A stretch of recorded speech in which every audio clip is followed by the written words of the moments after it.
All right, I think we will get started, although I know we're going to have more people joining us.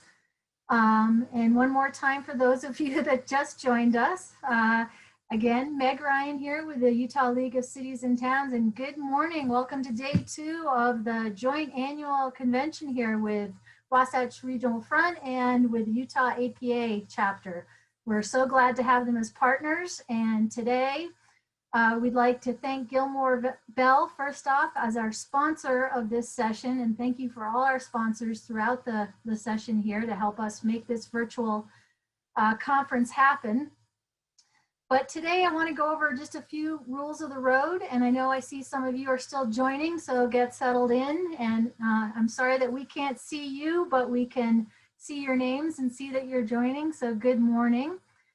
Just some housekeeping items. Today we will be using the chat box if you have any questions or comments, and I'll be monitoring that. And I have posted in there a welcome chat with a accompanying PDF link for some resources that our two fantastic speakers will be talking about today. So you can click on that link and have those resources with you as we walk through the presentation. All of these sessions are being recorded and will be available after this virtual conference is done on Friday and posted soon thereafter on the website to access. So you will have at your fingertips all these sessions and ones that you may be missing right now. So again, please use the chat box. We'll be posting some other links in there as well. And with that, after that other thank you to Gilmore Bell, our sponsor today, we want to, after a short poll, I'm going to introduce our two fantastic speakers. So Nate is our IT tech today helping us out. Nate, if you would be so kind to pull up that first welcome poll, we'll just get an idea of who's on the call with us this morning. So if you all just take a second to fill that out, see today whether we have mayors, planning commissioners, the brain trust city staff, the attorneys, so we can be careful in what we say. And if you want to just take a sec and we'll fill that out. And Nate, when you think you see a good source of responses there, I'll let you post the feedback and we can kind of see who we have with us today. Again, whenever you're ready to post that, we'll do the results and he can share those. And yes, here we go. So a couple of mayors, great to have you. Council members, thank you. City staff, so we do have the brain trust. I like to say that just because I was a city staffer at one point, but we know that the buck stops with the elected officials. So thank you all for being here. Some state and county government, planning commissioners, and then those who just love the league conferences. Excellent. Thank you, Nate. And then I would like to introduce our two speakers and then turn the time over to them. So today we are so fortunate to have kind of the dream team here. We have Angela Price from Salt Lake City's Housing and Neighborhood Development. She's a project and policy manager there. She also, in her spare time, assists Utah APA as the co-chair of the Legislative Committee. And then we have Lenice Davenport from the Wasatch Front Regional Council, and she is the Government Relations Manager. So you can't have a better panelist selection today on this call. I am very privileged to turn the time over to them. And again, please use the chat box. And if you have any questions or comments, you can also chat to me during the session. We will hold questions and answers, but the ladies have asked that we do that at the end. But you can just start plugging those into the chat box and I will pull those up at the end. So with that said, I will turn it over to Angela. Thank you for helping us today. Actually, I'm going to kick us off, Meg. Thank you for the fantastic introduction. That's awesome. Thank you so, so much. All right. Good morning, everybody. Angela and I are grateful to be with you today and to share our knowledge on SB34. We are going to jump back and forth throughout the presentation. We have about 5 questions as well, yes or no questions, simple, that we'd like to ask just to get your input as we move through and progress through the presentation. And I'd like to say up front that many of you are already working really, really hard and have worked really hard on Senate Bill 34. And we see you and we recognize you for it, and thank you. So with that said, let's move on to the Senate Bill 34 classic cuts. So importantly, SB 34 came out of the 2019 legislative session. It was sponsored by Senator Jake Andrig. And it was a major step that our state, working with local governments, took to address Utah's complicated growth puzzle. It requires local governments to update their general plans according to some new rules. So in the senator's words yesterday, from a session he participated in yesterday, he said, SB 34 brings components of planning together to align them around transit and to meet our growing needs. I think that's a pretty nice way to sum up SB 34. So many of you already know that the general plan has three main planning elements. They're listed here. There's the housing and moderate income housing element, the land use element, and the transportation and traffic circulation element. So starting with the housing and moderate income housing element, great work has already been done in updating and adopting these community moderate income housing plans, as this is where we have focused all of our attention on in the last year. You can see the two major requirements listed here that have deadlines. Cities must now include the 3+ items from a menu of housing options related to the housing and moderate income housing element. 82 cities and of course counties were required to update, adopt, post, and submit their moderate income housing plans to DWS, the Department of Workforce Services, on December 1st of 2019. Congratulations. Each and every city required to do so has, which is good, because now those cities remain eligible for statewide TIF, or Transportation Investment Fund dollars, and TTIF, Transit Transportation Investment Fund dollars for capital projects. All right, moving on to the next slide. Lenice, I'm just going to interrupt you for 1 second because we've had some requests, and I don't know if Nate can help us out, but the screen is too small for a lot of folks to see the print.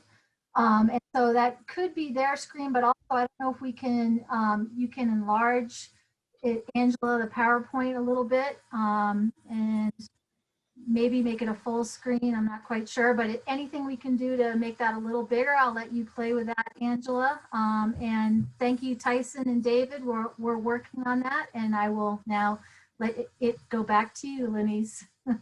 Thank you, Mick. Sorry, one sec. Is that better? This is a Adobe PDF. Can you guys see it okay, or is it still hard to see? So I'm getting a thank you. So I think it might be better, but Still hard to see. Still Okay. hard to see. So I don't know if you actually have a PowerPoint that you could switch it to, but we won't. We also will let you know what I'll do is I'll post the I will post the link to the PDF in the chat box for those of you, and maybe you can also just work through that if you're having problems, okay? And we've gotten some comments that it looks better now, but I'll post in the chat box a link to the PDF so you can follow along if you're having issues seeing the screen. All right, with that, we'll get back to the presentation. Thanks, sorry for the interruption. No worries. No, it's important that you guys can see our materials, of course, so please, yeah, let us know. Okay, so are we on slide 3? I have old lady eyes and I can't tell, but if slide 3 is where we should be. And so what do we know about the plans to date? This table highlights which menu items cities in the Wasatch Front region have selected from that housing menu option list. There were 23 items. You can see that in the Wasatch Front region, the top 3 menu items included 1, allowing accessory dwelling units, 2, allowing more density and moderate income housing at centers and at major transit investment corridors, and 3, preserving existing moderate income housing. I think if you were to look at each of the different counties, you could see that they have a pretty similar, they've selected pretty much the same elements. A few of them have, you know, of course, prioritized other things, but that was what the region selected. And let me note here that work is still being done to analyze these plans. This chart does only reflect, you know, my AOG, the Wasatch Front Regional Council, the plans that we've been able to gather, and it's still not complete. For example, we don't have Tooele and Morgan on here yet. So we expect to do more analysis, and you can expect more analysis from Utah's Department of Workforce Services, the other AOGs, and then the league moving forward. Okay, next slide, please. So what's required now? Your municipal legislative bodies need to annually review your moderate income housing plan and implementation of that plan and prepare a report, basically, essentially a progress report. You need to post that progress report of your findings on your website and send that report to DWS and to your respective AOG or MPO. If you have no idea who that entity is, we are happy to share that contact information. In fact, I think we agreed that we'll add it to a resource sheet that we have available for you all so that you have that contact information.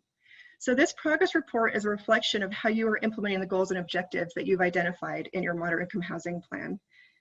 And it's incredibly important that your stories are told. Telling your story to our state legislators is especially important. We know that they're getting pressure from some to push cities even harder to create possibly more sticks rather than carrots. So we need more and more stories. And we know that they need to know that the cities have and will continue to play their role in this complicated growth puzzle, excuse me. Okay, next slide. There's a lot of other stuff. This gets us to SB34, the B side. This is the lesser known side of SB34, but just as good. And this also affects community planning out of SB34. So all of the new major requirements are listed here within each of those boxes for each of the planning elements. You can see that the general plan's land use element must now consider the housing element, and the transportation element must consider the land use element, and then the housing must consider the transportation. In essence, they need to be interconnected and coordinated. Let me just speak a little bit more on the transportation element. So this now must include 4 new things: active transportation projects like walking and biking trails. And for those communities with tracks or front runner or bus rapid transit lines or core bus route service, AKA major transit investment corridors. This is a new term out of SB34. You guys that have those corridors need to take advantage of them by planning housing, jobs, recreation, education, commerce, et cetera, around them. The transportation element must also correlate with population and employment projections. And finally, this element must consider the regional transportation plan developed by UDOT or your respective MPO, like WFRC. So basically, cities' plans must now be interconnected and coordinated. And importantly, you have help. WFRC's website, wfrc.org, offers planning guidance, data, mapping tools, and technical assistance. Statewide for SB34 stuff. DWS offers grants and technical assistance statewide. MAG offers technical assistance for their counties. And then of course, reach out to your region's AOG or MPO to see what's available. And UDOT has a technical planning assistance program as well. And of course, the League is an incredible resource. So again, I'll refer you to that resource sheet. Let's see. And I think that's it for me, Ange. On to you. Great, thank you. Nate, if you wouldn't mind hitting the poll, questions for our participants. And I just want to thank the League Wasatch Front Regional Council for allowing me to be here with you today. I'm truly honored to be on a panel with my dear friend Lenise. And hopefully we can provide you guys some good information here today. So you guys see the poll question here, if you can just answer that quickly for us. And then we'll have Nate put those answers in the chat for us all to look at. Actually, you can just post the results too. Thank you. That's Nate, feel free to pull it off whenever you feel like you've got a good amount of response. Okay, interesting. So about 60% of us say we would not be able to afford our home if we were going to purchase it in today's current housing market. Okay. So Lenise and I, when we were putting this together, we as you can see, kind of took a music theme here, and we want to dive into side B of the record, because so often we've been hearing about side A, and that's kind of played out at this point, right? So let's talk about the new, fresh stuff that you guys get to learn about and understand and implement. Utah's population is projected to double by 2050, sorry. 67% of our population historically has been from internal births and deaths. That means that our growth is coming from our large family size here in Utah. We know growth is happening, and to preserve our quality of life, we need to plan for this growth. Our partners at Envision Utah and WFRC have done a great job giving us the tools to analyze data, master plan for the future, and understand what Utahns value. Any conversation that we have regarding land use planning should always start with growth pressure in the regional perspective. Envision Utah has put together Your Utah, Your Future vision for 2050. If you haven't seen this report, I highly encourage you to take a look at it. We've included a link on our handout, so it should be easily accessible for you. The Vision 2050 modeled growth scenarios to help us understand how to communicate growth and land use planning in a meaningful and impactful way. The growth scenario variables included housing mix, location of growth, organization of centers, and transportation modes. This report has so many great nuggets of information. I just pulled 3 that I thought were relevant to what we were talking about today. So the survey indicated that 78% of respondents supported reasonable housing and transportation costs in comparison to 3% that support high housing and transportation costs. Additionally, 33% of respondents stated they were very supportive of a variety of housing types versus 27% that said they were somewhat supportive. Also, 27% of Utahns support providing a mix of housing types that maximizes how people can live within. Sorry, I see your comment there. Let me adjust this really quick and see. Is that better? And let's see if I can do this as well. There we go. And 27% of Utahns support providing a full mix of housing types that maximizes how many people can afford decent housing, in comparison to just 13% who stated they support limiting apartments, townhomes, and low-income people in their community. The purpose of this study is really to help you get those little nuggets of information to use in your general plan outreach, to use in your planning commission staff reports, and your city council staff reports, so you can really start to frame the conversation around a regional growth perspective. And I'll try and just kind of adjust back and forth here and try and get everything in there. So apologize that we're having some issues on the Zoom here. Go ahead, Meg. Oh, okay. So what we've come up with here are 4 different ideas on how to frame the growth conversation and what this looks like here in Utah. So first, just starting with a reframing of the conversation. What we've learned from the Envision Utah study is that 87% of Utahns said they support housing that allows for teachers, firefighters, and police officers. Those are the types of professionals that we're talking about when we're talking about affordable housing. I think there's a lot of misconception about who those people are in our communities. And of course, we certainly need housing for people that are on the lower income spectrum and 30% area median income and below. But what we're really trying to advocate for is that no Utahn should spend more than 30% of their household income on housing. And that 30% threshold varies for all of us, right? My 30% is different than Lanice's, and it's different than yours. The impacts of growth are happening to our communities, whether or not we have high density or intense uses within our cities. Those individuals, those residents are still driving through your city. They're still having an impact on your roads. I think Benj Becker with Zions Public Finance has some really great data on the economic impacts of housing versus business development. I know a lot of cities, I was a senior planner in Taylorsville before I moved over to Salt Lake, and many cities, we constantly hear, well, we need more businesses, we need more economic tax base. But what we've learned from the data from Benj is really that residential has a much higher tax base, especially now, than commercial does. And so if you're having a hard time making those arguments or understanding that impact in your community, I would reach out to Benj and see if there's a study that he can do for your community to help you identify some of those quantitative data points. The regional growth solution. So we know from Kempsey Gardner Policy Institute that we're about 53,000 housing units short from a study in 2019.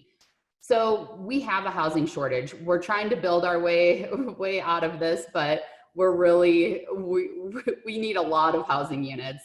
And within that, what we're seeing right now with the changing landscape over the past few months is that people are working from home. A lot of us, Salt Lake, I've been home since March, and I don't know when I'm going to be going back to the office. So my area that I have started shopping in and getting lunch in has really centered around my neighborhood versus an urban downtown center where back in February when I was at the office, I was buying lunch downtown. The other thing that I think is really important, and I'd like to take credit for this little gem here, but it was really Jordan with UTA that said this, and I thought it was so great, is reframing our conversation around intensity versus density. I think a lot of people get really nervous when we use the word density and looking at intensity and where that makes sense, right? It doesn't make sense to have a bustling downtown in a single family lot suburb, but it does make sense to have that in downtown Salt Lake or downtown Sandy. And then you build intensity around that where transit is and where active transportation routes are and open space trails. How and where we grow matters. We're growing. There's nothing we can do about that unless we decide to stop having kids. And I don't think that that's going to happen for any of us. So we need to really focus on how we can plan around this growth.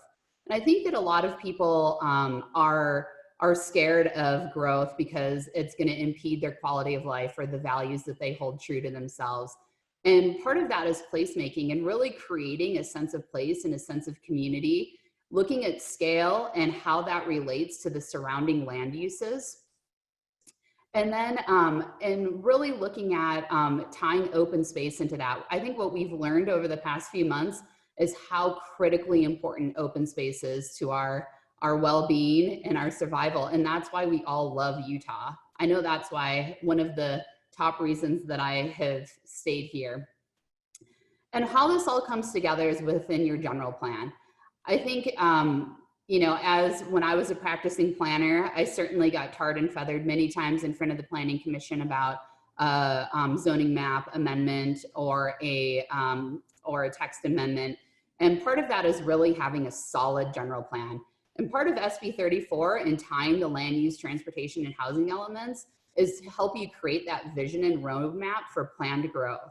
And you need to do a needs-based assessment of what you need in your community. And by identifying that and having a robust community process on the front end, you then have this roadmap, this vision that's been identified by the community, and it'll help you move through those land use amendments a little bit easier. And then here, I just wanted to show a couple pictures. This is Buena Vista, Colorado. I can't spit that out this morning. This is a really interesting project. If you aren't familiar with it, I encourage you to take a look at their website, or you can, it's the website, the development company is South Main, or Congress for New Urbanism has a really great write-up on this development, but it's a pretty cool project. And then you can see, these are some images that Wasatch Front Regional Council provided on just what intensity can look like and around transit. And with that, I am going to kick it back to you, Lenise. Thank you, lady. All right, Nate, here is our second poll question. If you can pop that up, and I'll just read it while you're doing that. So think about where you live and answer this question. Does your neighborhood have an interconnected park system with transportation options, housing choices, and places to work, eat, and play? Okay, that's probably enough time for the results. There we go. Perfect. Nice, thank you. So yeah, the 67% of you do not have an interconnected, basically, network with all of these options. And that doesn't surprise me, to be perfectly honest, but I think we're working on it. I think we realize now even more than ever the importance of being able to have access to all of those things. All right, so moving on to the next slide, please, Angela. We're talking B2 is hashtag where matters. So hashtag where matters was coined by WFRC's Ted Knowlton. He's really good at coining these terms. He's great at it. But it's an excellent term for explaining the interconnectedness of planning. Basically, hashtag where matters means that where and how we grow matters. Utah, and I think, let me just say quickly that Angela and I are probably going to talk a lot about the same information moving through, but I know that hearing it more than once kind of helps settle it in your brain, so maybe that's what will happen here. But Utah is already the 8th most urban state in the nation, and by the year 2050, our population will grow to 5.25 million. You know, we're currently at 3.3 million, so that's a lot more people. And as Ange noted, our population growth is the majority internal. So it's our own children that's creating a lot of our population growth. But we also know Utah is enticing. If you grow up here, you want to stay. If you travel here, you want to stay. Our incredible economy, our access to opportunity, combined with our natural landscape and our recreational opportunities, draw people to Utah, and then people stay. So additionally, in 2020, due to COVID, Utah is seeing more people than ever from California, which of course has impacted our housing prices. No surprise, they're rising. All of this staying power, all of these people within Utah's limited geography that's reflected in that image on the right, means that we have growth pressures that demand our attention right now. So where are all these people going to go? Hint, they're coming to a neighborhood near you and me and Ange and Meg and everybody, right? Next slide. Because the only way to handle a constantly growing population, we've got to set aside our neighborhood-based ideals, and we have to look at the region as a whole. If the new housing is not in your neighborhood yet, then it's going to be built somewhere, and in your daily or weekly travel, you will start to encounter, you will still encounter these cars and these people elsewhere.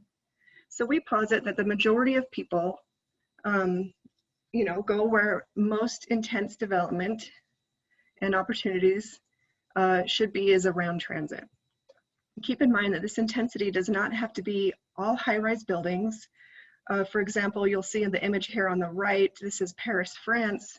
Paris is twice as dense as New York City, but they have no high-rise buildings. It's just that it's consistently 4 to 6 story neighborhoods to 2 to story neighborhoods, mainly along their major boulevards.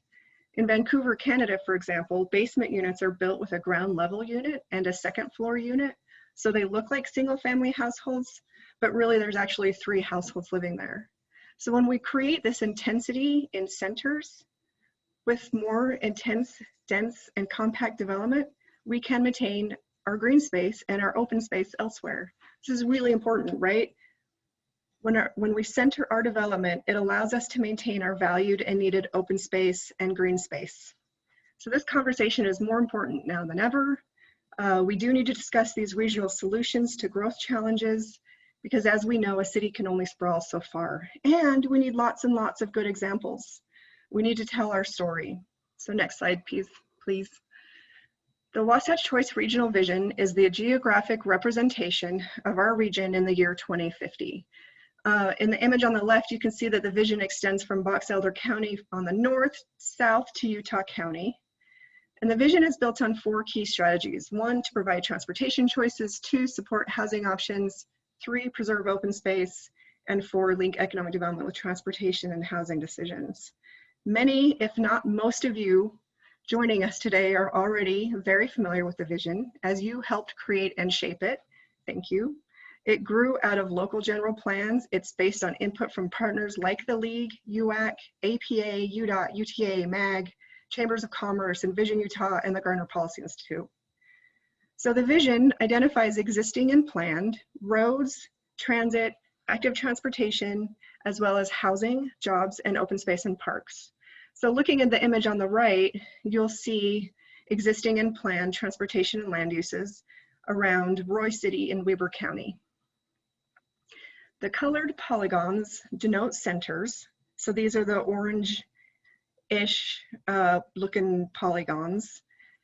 At different scales of intensity, you'll see the key on the left there. The centers are tied to transit, and the transit are the blue lines here. So the most important part of this vision is that it coordinates these elements. It links the transportation with housing and economic development. The strength of this is the system as a whole. It's this network, and it's the collaborative efforts across the local, the regional, and the state level that makes all of these transportation and land use elements work. The vision creates place, and it can be viewed as your community's roadmap for your general plan. Because we can accommodate growth and have high quality of life. And one way to get it done is to develop plans that connect housing with transportation and land use. And Ange, it's on to you. Great, thanks, Lenise. Nate, if you wouldn't mind running this next poll for us, does your neighborhood have a housing option for all stages of life?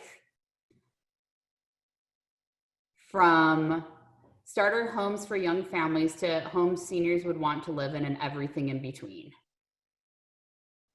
Nate, whenever you feel like you have a fair amount of responses, go ahead.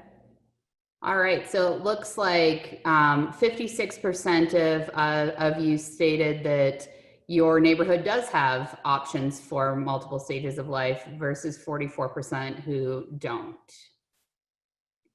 Okay, go ahead, Nate, you can close it, thank you. So I'm honored to talk to you today a little bit about what we're doing in Salt Lake and our housing plan. In theory, my job is implementation of growing SLC, but I've been slightly derailed over the past 6 months with lots of COVID response. But growing SLC is a 5-year housing plan that was put in place in 2018 and goes through 2022.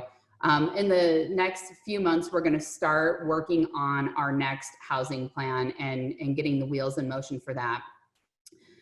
Within growing SLC, there are 3 main goals that have been identified, and within those goals, each one has multiple objectives to help achieve the goal. Those goals are reform city practices to promote a responsive, affordable, high opportunity housing market, increase housing opportunities for cost burdened households, and build a more equitable city. I'm happy to report that we've actually accomplished almost all of the objectives outlined in growing SLC and are on track to meet all the objectives that we've outlined over the next few years.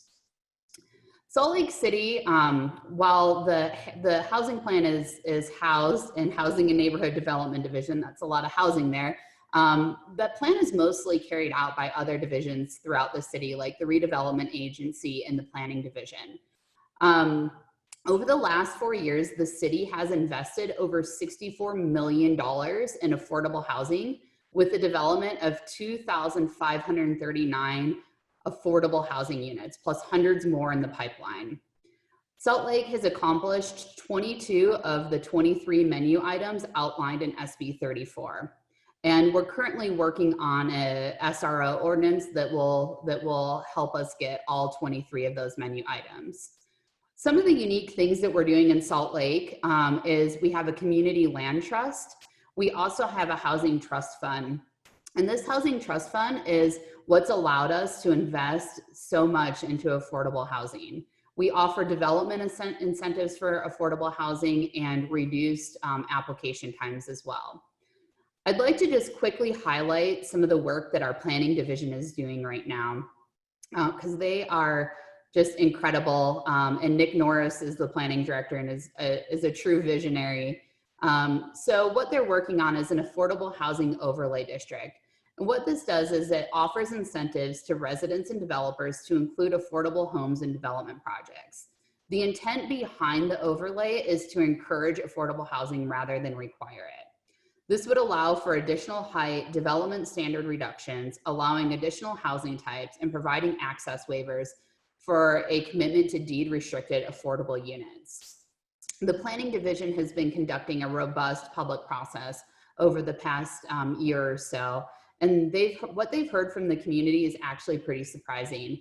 I think that so often we hear the NIMBYisms, and I understand Salt Lake is a different beast than other cities, but when I've reviewed the survey results, I was pretty shocked at how supportive people are for different housing types and different income levels within their community. Specifically, people wanted affordable housing downtown and in Sugar House and Central City. They spoke often of having it near transit, destinations, businesses, and services. And one of the key things that we heard time and time again is to maintain design standards, characteristics of the neighborhood, and high quality landscaping. The overlay will allow a mix of housing types, including ADUs by right, duplex and single family zones, single family attached housing with specific emphasis on transit areas, tiny homes, parking reductions, density limits, lot size modifications, including reduced setbacks, flag lots, development on private streets by right, and will accommodate adaptive reuse. I encourage you to take a look at the Planning Division's website. We've included a link to that in the handout, and peruse the affordable housing overlay page. They've done just an awesome job spelling it out, creating a story map, and really highlighting the intent of this ordinance. They've been wrapping up the community process and will be bringing this before the City Council and Planning Commission in the coming months. All right, with that, we have another poll question. Does your neighborhood have access to transit within a 10-minute walk? Yes or no? Wow, all right, we have 74% saying yes, that their neighborhood does have access to transit within a 10-minute walk, and 26% saying no. I live in Cottonwood Heights, up above Wasatch Boulevard, kind of by the mouth of Big Cottonwood Canyon, and I used to have access to transit at the mouth of the canyon to ride up to Brighton in Solitude and take my kids to ski lessons, but with the new restructuring, I actually don't have access to transit anywhere near with my neighborhood anymore. So I actually would have to drive to a station to get on a bus to be able to take a bus up the canyon, even though I live right at the mouth of the canyon. So that's an interesting dichotomy for me. So I want to talk a little bit about hashtag where matters, and really looking and breaking down the concept of housing and transportation. And we can see that there's quantifiable data that shows housing near transit saves in monthly transportation costs. And most Utahns are spending 60% of their monthly income on housing and transportation. I think what we're struggling with here in Utah is we have a shortage of land along the Wasatch Front. Most of the good land has been developed, right? Especially kind of in the major metropolitan area here. Of course, down in Lehigh and Saratoga Springs and in those areas, there's still greenfield development, but the land up here is expensive and it's hard to develop, and the easy ground has been taken. And so how do we need to start looking outside of the box on how we can reduce people's monthly expenses so they are allowed to spend more on housing. And this is data that's provided by Zion's Public Finance, and I apologize because of the Zoom situation, you can't see their citation down below. But again, just another plug for Benj and his awesome data and analytical mind, and kind of how he's looking at housing and economics. And just, he really has some great data. And so I want to break this down for you guys a little bit. So if you look up at the top here, this red area on the north side of the circle here is 14,075. And I apologize if you're not able to read that. And then if you look over on the east side of the circle, you can see 7,945 as in this little green area here. So if you take your median household income of $60,000 and a max monthly payment of $1,500, which would be 30% of cost burden, individuals that live up in that northern section there, spending $14,000 on transportation, can afford a $315,000 home, versus somebody living down in that green area, which could afford a $400,000 home. That's $75,000 difference in the type of home that you can afford and not be cost burden. Additionally, the individuals that live down in that green area have more access to transportation options and more access to a variety of jobs. And so when we think about hashtag where matters, this is a great example of why it's important to have housing near transit, because we can see how that plays out in monthly housing expenses and monthly transportation expenses. And what we're seeing right now is banks are actually even looking at this information when they're financing loans. And so when you're thinking about your general plan and putting together these housing elements, really kind of overlaying some of these data pieces can help you understand and break down where housing needs to go. And then this is data provided by Wasatch Front Regional Council, their access to opportunity maps. And again, just another really great tool that WFRC's put together.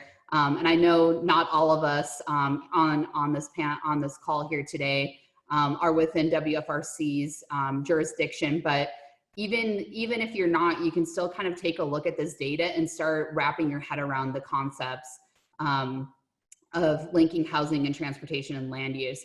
So here you can see the bright red and orange area is where you would want to look at having a more intense housing land use component.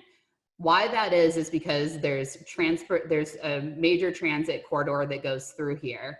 And if you can link housing and employment access to that transit corridor, you have more opportunities there for individuals. They have more opportunities for jobs. Again, you're reducing their monthly transportation costs, therefore allowing them to afford a more a higher cost house. With that, I will kick it back to Lanita. Thank you, Angela. Just as a note on those access to opportunities maps, there also you can view that information in the inverse. So if you're an employer, you can actually look to see the number of households that you can reach within a certain transit or road commute. So a lot of information there. Okay, so SB34 tells us to plan residential and commercial development around major transit investment corridors and correlate your transportation plan with population and employment projections. As a reminder, these MTICs, these major transit investment corridors, include existing and planned tracks, front runner, bus rapid transit lines, core bus route service, or any transit corridor created using an interlocal agreement between a city and a transit district.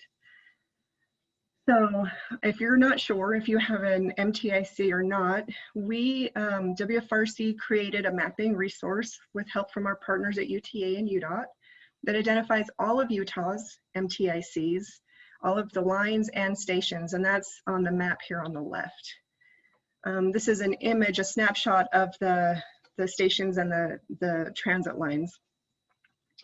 And for much of northern Utah, we created data sets of city-specific data like annual population and employment projections through the year 2050. You can see that's the image here on the right. So the image is 2050 employment projections by city. So just know that that's a resource out there for you. So why does this matter? Because special consideration really should be given to the location and timing of infrastructure extensions, namely extensions in rural areas, so as not to encourage growth that could promote inefficient and unsustainable development patterns and create the need for additional inefficient and costly infrastructure that results in the loss of meaningful and viable open space, agricultural lands, and ranch lands. So we don't want to create conflicts between agricultural and urban land uses or ultimately harm the character of rural communities, right? Moving on to the next slide. This slide highlights a TOD, a transit-oriented development in Sandy. This is their East Village TOD. And I'm sharing this information to reiterate the fact that really these projects take time, but obviously well worth the wait, right? So I might not have all of the dates and process steps right here, but I did kind of just want to go through some of these major processes and dates just to explain sort of how a TOD might get kicked off. In 1999, the Blue Line track station opened. This is at 100 South and about 1st East, like 155 East or something in Sandy. And then about a decade ago, the city started to actively plan the area around the track station. The city wanted to create an urban living environment with elements of walkability and public transit that included commercial and retail components, spread over 32 acres of land. They anticipated a total project cost of $300 million. In 2014, they broke ground. In 2016-17, phase 1 was complete with office and housing units. Today, this TOD is home to a high school, the Jordan High School, 4 multifamily residential buildings, 1 office building, which is the state's Department of Human Services, and other office buildings are under development. It has retail. There's a few shopping centers here. There's the Health Center Theater that shares parking. So this is cool. Health Center Theater shares parking with the Mountain America Credit Union. There's tons of restaurants, a parking garage. In addition to the blue tracks line, there's 2 flex routes and 2 bus routes too. So, and then of course there's the city government center in this area as well. And this really proves to be an efficient use of public and private infrastructure, and it's maximized the use of existing infrastructure, transit infrastructure. All right, moving on. We have our next poll question. This is poll question 5. Have you used your neighborhood's sidewalks and trail system more than usual since COVID-19? And if so, are they adequate? Nice. 92% of you use your trails and use your sidewalks and trail system. And 60% believe they're adequate. That's awesome. That's great. All right, so we're gonna go now to the next slide. This is B5, pedal your blues away. So changing gears to active transportation. During the pandemic, more people than ever are biking and walking. Bike sales have soared, counts on trails have doubled from this time last year. In Salt Lake City, we saw a huge positive response to the Stay Safe, Stay Active program that repurposed streets for walking and biking. According to Strava user data, which is this graph here on the right, starting in January, the total number of bicycle trips in Utah has increased by over 50% from year to year, with the month of February seeing a doubling of trips, and April and May seeing an 81% and 93% increase respectively. Next slide, please. So why am I talking about walking and biking? Because your general plan's traffic and transportation element must now include active transportation projects. Supporting active transportation has always been an integral part of the vision and the long-range plan at WFRC and UDOT and the other MPOs around the state. WFRC has taken, I guess, the lead on mapping active transportation projects in coordination with MAG to make it easier for you, the local governments, to coordinate your plans with. The image on the right, centered on Harrisville and Ogden cities and Ginn and Weber County, highlights the existing and planned active transportation projects in this area. Next slide, please. So of course, planning for more bicycle facilities continues to be a goal. We're placing emphasis in WFRC region on access and convenience and the safety of bicycle users. We are also emphasizing the integration of active transportation facilities within roadway and transit projects, and more active transportation facilities that have more separation from vehicles and along low speed or low volume streets. So these types of facilities are more comfortable, which get more people out using them, like NetHacker here on the picture on the right. So, and thanks to Senate Bill 72 from the 2019 legislative session, state transportation capital funds can now be used to fund eligible active transportation facilities. So that's a big win for active transportation. Okay, one more point of interest. Community leaders and government officials, all of you are working toward the well-being of your community. We know this, we thank you for it. And it's interesting because now planners must also consider how a community can induce happiness. National APA is recognizing this, and they've actually put out a survey recently where it says, the last few years, the definition of well-being with which planners concern themselves has broadened to include more states of being like happiness. So planners must ask questions like, does my community have an interconnected park system? Does it have transportation connected to housing? Does it have places where people can eat, work, and play? Is this plan representative of my community? Which is why we asked a series of those questions throughout this presentation. Importantly, sought after communities are interconnected. They have interconnected park systems and trails. They have transportation choices and connected housing. Yeah, I think that's it on this one. Can we go to the last slide? Okay, we have some takeaways for you guys. I think we have 11. Oh no, not yet. Ange, I'm sorry. It's you. This is a good one too. It's all good. So we want to just kind of wrap up here, and we see you're getting a bunch of questions in the chat, and so we'll end in about 6 minutes here and take those questions. But I just want to kind of set the stage for what's happening during the interim legislative session and what we are kind of hearing rumblings about for the 2021 general session.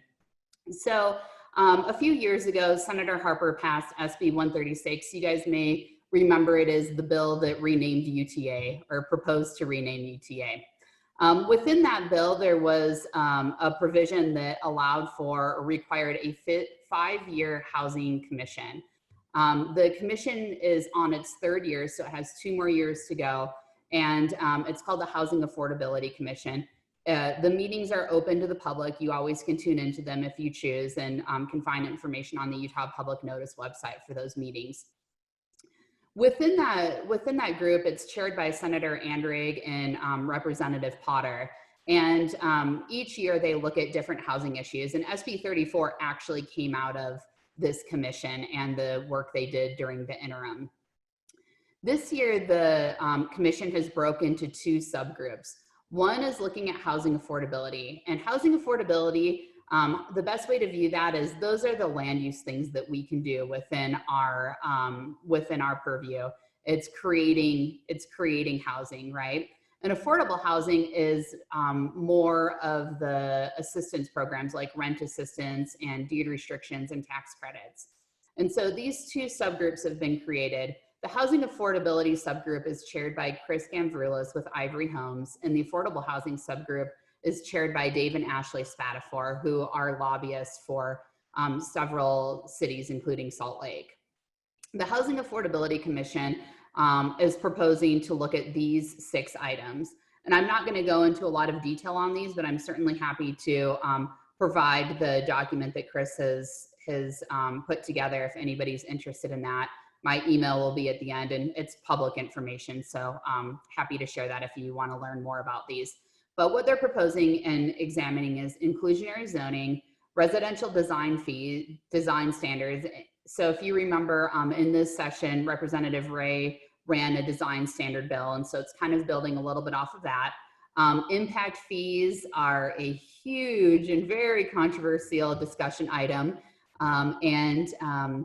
the development community really believes that there needs to be an exact nexus between the impact and development fee and the type of development. They're looking at Massachusetts 40B housing, multifamily development being a conditional use permit, and then a statewide development code commission, so that development codes are consistent throughout the state. The affordable housing group is looking at affordable housing and targeted housing production and preservation, financial assistance, and landlord-tenant reform. And within those kind of 4 main points, there's numerous subtopics that we're exploring.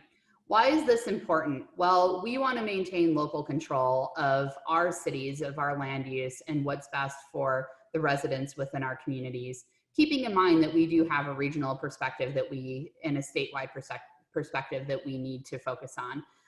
It's important, as Lenice has said throughout her presentation, to tell our story, to tell what we're doing, and to paint the picture of how we're supporting housing development within our communities. And we're 10 months into full implementation of SB34, and there's a lot of conversation stating that this bill is not successful. It's not getting more units. It's not lowering housing costs. And so the stories that you guys are doing in your communities, how you're implementing SB34, the proposals that you've put in your moderate income housing plan, and if you've had time to update your land use and transportation plans, those stories are important for us to be able to tell. And so I encourage you to share those with the League and with Wasatch Front Regional Council and APA Utah, so we can get the word out there that the SB34 is working, and we need to just, it's a toddler right now, as Victoria Ashby says, and we need to just let it grow up a little bit and work its way out. What we would love to hear from you, if you want to post in the chat, is are there things that we could or should be doing differently? Do you have changes that you would like to have made to SB34? What's working and what isn't working? And so if you have specific questions there, we would love to hear that. And with that, we're gonna kick it off to our last slide and open up for questions. Okay, well, we're gonna quickly go through this. We realized that we have like 1 minute before, so we can go into the Q&A. Some key takeaways. One, there's still more to do in SB34, but there's help. Check out the resource sheet. Meg added it to the chat box. Thank you for that. 2, general plans allow the community to come together around a singular vision. 3, where and how we grow matters. 4, always begin the conversation with growth.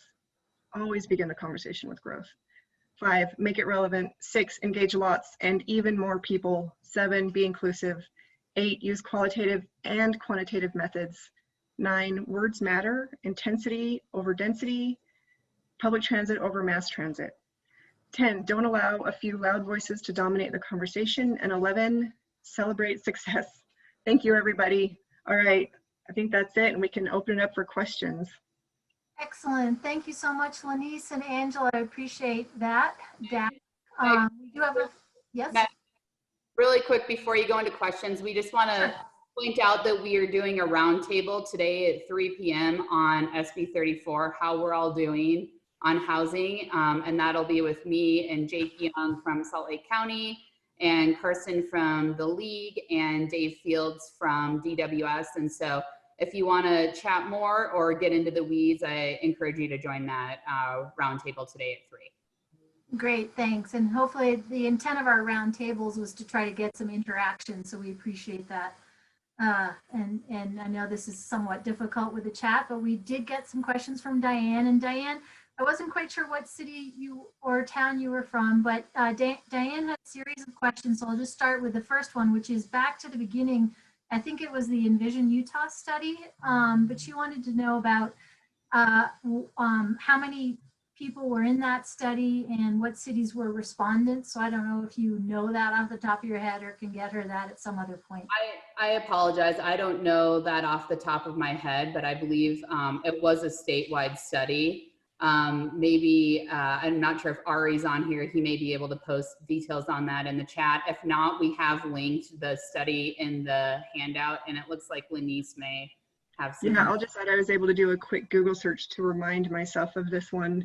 The study was done in 2014, and it was a public statewide survey. More than like 52,845 Utahns filled out that survey. So all of that information, if you just Google search your Utah, your future, it'll pull it up. I'm seeing myself twice, which is weird. Yeah. We did include a link to that in the handout as well. So encourage you to take a look at that. Great, thank you. And then Diane also had a question on open space and talking about how important it is for all Utahns. And so she's asking about what if a city is all built out and the only open space or private land left is farming, and it's near a front runner station. Like, so how do you work with that balance? I know that's a tough question to pinpoint, but any strategies in the TLC or anything that you might have, Lanice or Angela? Yeah, I can start, and then Angela, if you want to jump in too. So a couple of ideas. First of all, we really think it's really important that you amenitize any of your developments around transit stations. So if you are building housing and you have retail and you have all of it located, you have to always consider open space and parks and trails in part of that development. It's the amenity that we all love and need, right? Second, and and I'm not super familiar with this tool or resource, but I'm pretty sure that you can do you can transfer lands, right? So you might be able to purchase land elsewhere and turn that into open space or park or whatever your community values. And then that way it allows you to develop around that land around the transit station. I don't know, Angela, if you had any more you wanted to add. Yeah, no, I think transfer development rights are a underutilized tool and something that certainly could be used more. I don't know, Diane, I'm not sure where you're from or what city you're referencing, but as far as development of farmland, I would really think that that would come down to what your general plan outlines for that area and what land uses you've designated there. But certainly preserving farmland is incredibly important. One of the really cool things that I think, I don't know if any of you were in Tom Millar, Meg Townsend, and Maria Valla's session yesterday on Salt Lake Street Typologies Guide. But one of the things that we heard in the survey results from the development of that Street Typologies Guide is that people really value street trees in their over actually transportation on roads. And so I think there's some options there. In Utah, we have such wide, huge, expansive streets, right? And during that session yesterday, Tom asked me what our favorite streets were. And I answered a street in Boston. And why I love that street is because it's so wide and big, but in the center, there's a beautiful park with benches and wonderful old trees. And so I think that we have some opportunities, even within Salt Lake that has a lot of density and intensity, to create little pockets of open space and green space and connectivity through our communities. And so it doesn't always have to be the Liberty Park or the Pioneer Park. While those are wonderful and such beautiful assets in our communities, it can be other areas as well. And so, daylighting streams and little pathways through your community. I know in Sugar House, there's all kinds of little alley trails and things like that that really kind of create a different vibe and a walkability in those areas. So I think it's partially, understanding what your community values and then figuring out how to make that happen within your existing framework. Excellent, thank you. And then Tara had posted a comment in the chat about making the farm the centerpiece of the development. So some ideas out there for you, Diane. And then Diane had one more comment, and then we had one from Tim.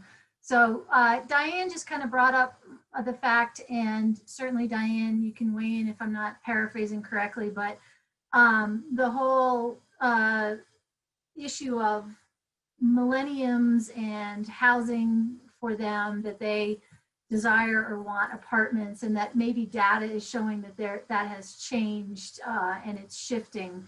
And she's saying,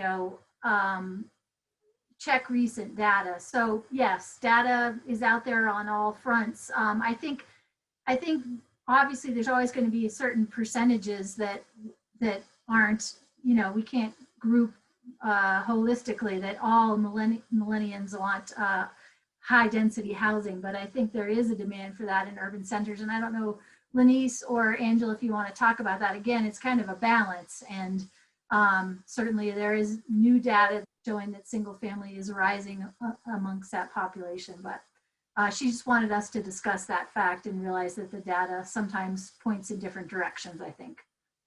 Yeah, and I think that's a great point, Diane. And the data that I was providing wasn't, I know oftentimes we hear, oh, the millennials want high density housing. And I don't know that that's necessarily the case. And that's probably certainly changing right now, right, with the current situation.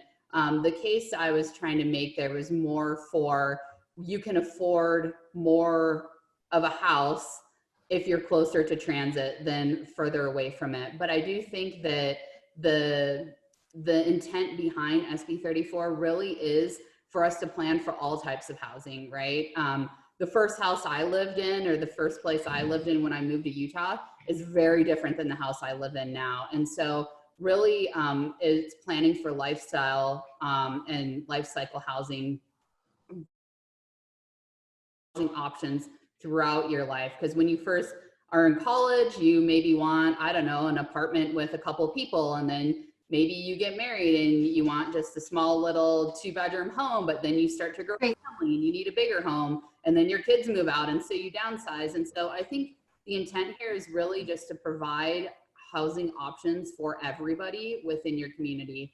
And the law, the statute, that's what the driving factor is behind the statute, is really thinking about all of those things and tying them all together within your general plan. We had one last question for those that are left on the call, if we've got, and that's from Tim. And I think Angela will join us, but this is a great question, Tim, because this is a interesting topic. And this is the working on design and affordability. And I know Representative Ward has had some issues with design and affordability. I have some strong personal opinions on that. I know we have Tara on the line as well, if she's still with us, but his question is, how do you find that balance with design and affordability? So I don't know if Denise, you want to start that while we have Angela join, or if Tara, you want to make any comments, but it's certainly a fine line. Yeah, Meg, I wish I had answers on this one, but I don't. So if you have anything you'd like to add, that'd be great. And maybe while we wait for Angela to join this one, of course, the one that I have less expertise on. I'm back. Can you repeat the question? I've got kind of a connection up here. Yeah, it's just about the design and affordability. And Representative Ward has talked about this last year, and then there's been a lot of talk recently about how we need to reduce design standards as a city because it's preventing affordability. So definitely a fine line, but I think there is a balance, and Tim is just wondering if you had any insight on that balance. Yeah, I agree with you. I think this is a fine line, and I think we're going to see design standards come up again this year in the legislative session, and it's certainly a priority of the Property Rights Coalition to look at statewide design standards. I guess looking back at the legislative session, APA, part of our concern with that design standard bill is that each city we have our own unique things, right, that we address within our zoning ordinance and our respective design standards. And so by kind of creating this uniform design standard model or reducing design standards, we kind of start to lose the sense of character and community that we have. And just speaking to the bill that was in the 2020 session, one of the things, if I'm remembering correctly, is it for garages to face each other. Like it had some garage restrictions, and in neighborhoods like Daybreak, where we're trying to have walkability and sidewalks and creating that sense of place, taking that out doesn't work. And so I think that there's, thankfully we have the league, and they've done a really good job of advocating for local control. And I personally, I'm not a developer, and so I don't know how much design standards are really impacting that. Thank you, Angela. Thank you, Lenise. Thank you, everyone, for joining us. Mike, yes, we are pushing that narrative that we need some more time, so we hear you. It's the development community that is not necessarily on our side, but thank you so much.